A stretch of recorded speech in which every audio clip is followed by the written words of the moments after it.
Well, it seems like there are only a handful of people in Westminster who are willing to fight against big government, the woke agenda, and globalism. And one of them seems to be Jacob Rees-Mogg, who's officially ending the diversity schemes and agenda in the government.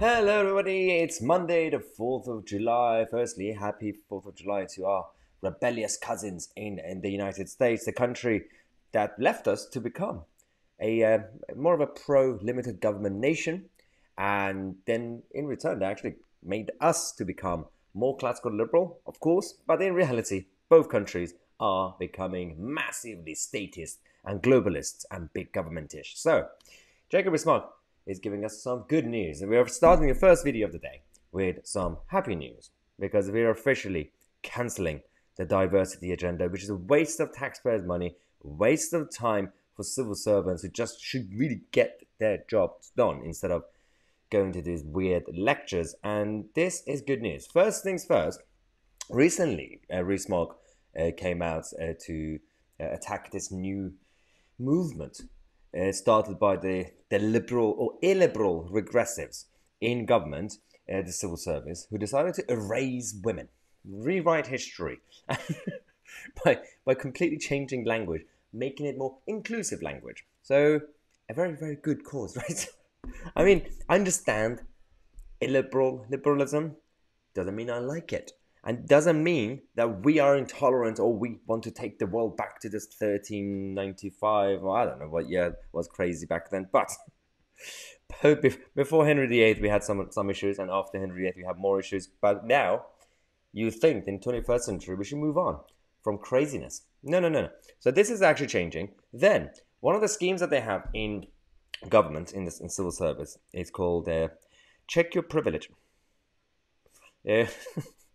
Basically, if you're, for example, if you're white, male, cisgender, heterosexual, I mean, all the usual stuff, you have to check your privilege. It basically, they put you in a room, they make you feel guilty about yourself, your life, your family, and give you shame. Now, let's start with this, because Jacob Rees-Mogg has come out to say that there will be a new training curriculum coming, which will stop these absurd courses being available. And they are particularly in diversity and wellness area. Okay, the idea behind this move is to make sure that if there are going to be any training sessions or any schemes or programs, they are work-related and about efficiency and practical problems, and well, their solutions to real problems, rather than wellness. I'm not sure why that is even a thing inside the workplace. So, Rees-Mogg has also come out to actually say that, well, we need to save money, we need to cut more civil service jobs. And do you remember a couple of months ago we came and reported that the Boris Johnson's government is going to be promising a big civil service cuts, job cuts, tens of thousands, and we were waiting for it. We also have confirmation from Jacob Rees-Mogg that the 91,000 civil service jobs will be cut, and they are being cut. I think 40,000 on the list there already, which is brilliant. So I did say I'll believe it when I'll believe it when I see it, and actually, I now believe it. Semi-believe it. We need to wait for the others to actually go as well, and we need to make sure that we don't really have any of these diversity programs coming back, because Sajid Javid promised that he's gonna completely wipe out the NHS diversity programs and the chief wokey people.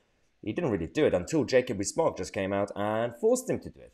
If it weren't for Jacob Rees-Mogg, Sajid Javid wouldn't have scrapped the £230,000 a year Chief People Officer of the NHS. Chief People Officer. They have that role. They had it. And Rees-Mogg forced Sajid Javid to scrap it. So, well done, Jacob Rees-Mogg. His job is to make sure that the government and Whitehall become more efficient.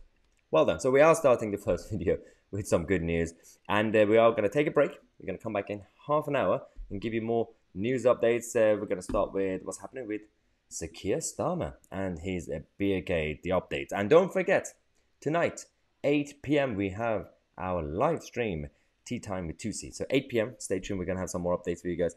By then, I'm Maya Tousi, and we are the media.